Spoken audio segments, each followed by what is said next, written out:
In the final days of Egypt's reign, Cleopatra, the last queen of a once mighty empire, commands her forces to the pyramids, the last bastion of Egypt's glory. Behind her, 100,000 soldiers, divided into elite spearmen, warriors, and archers, take their positions. The air is thick with tension as the ancient structures loom, their polished quartz long since weathered by time. But in the distance, a dark force stirs. From the sands beyond the pyramids, Anubis emerges, back from the underworld, his army of 350,000 undead soldiers marching toward Egypt's final stand. His soldiers are not mere skeletons or mummies. They are his perfect warriors, an army of reanimated flesh and bone. Cleopatra's forces stand ready, their elite spearmen at the pyramid's base. The warriors hold the courtyard between them. On the walls, archers are poised, ready to fire. Anubis's army surges forward like a tidal wave, relentless and unyielding. Anubis's army presses forward, no longer limited to the front lines. They surge around the pyramids, encircling Cleopatra's forces. The elite spearmen, though valiant, are being pushed back by the overwhelming numbers. The courtyard becomes a battlefield of blood and carnage, warriors falling one after another. On the cliffs above, more undead forces pour in, cutting off any hope of retreat.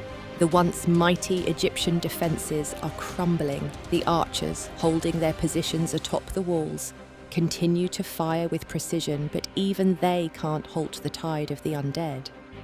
The sight of their ancestors, long dead, fighting against them shatters the resolve of even the most hardened warriors. Anubis's forces press harder, and the human lines break.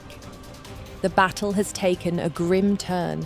Cleopatra's forces, now encircled, continue to fight with unmatched bravery, but the weight of Anubis's numbers is too much. The elite archers at the base of the dam stand as the last hope. Their arrows fly, striking down mummies and undead spearmen in droves. But the dam itself is no sanctuary. Anubis's army reaches the base, and the last line of defense begins to crumble. The battle has turned into a slaughter. Warriors, spearmen, and archers alike fall one by one. The bloodied soil beneath their feet is soaked with the remains of fallen comrades. The air is filled with the cries of the dying, both human and undead. Anubis's soldiers press forward, a wall of death closing in on the last survivors. The end is near. In the final moments, Cleopatra, desperate, calls upon the gods for aid, her voice trembling with both fear and hope. The gods, who had long since abandoned Egypt, seem to hear her plea. Without warning, the dam shakes and a great rumble fills the air.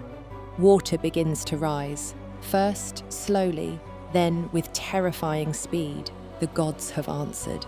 The dam breaks. A massive wave of water surges down the hill, crashing through the village, engulfing the temple and sweeping across the battlefield. The undead army, so close to victory, is now helpless before the flood. The humans, too, are swept away in the torrent, drowned alongside the enemies they fought so desperately to defeat. In the end, there is no true victor. Anubis may one day return with another army, but for now, Egypt lies underwater. The gods have abandoned their children, leaving only the memory of a battle that decided the fate of a kingdom.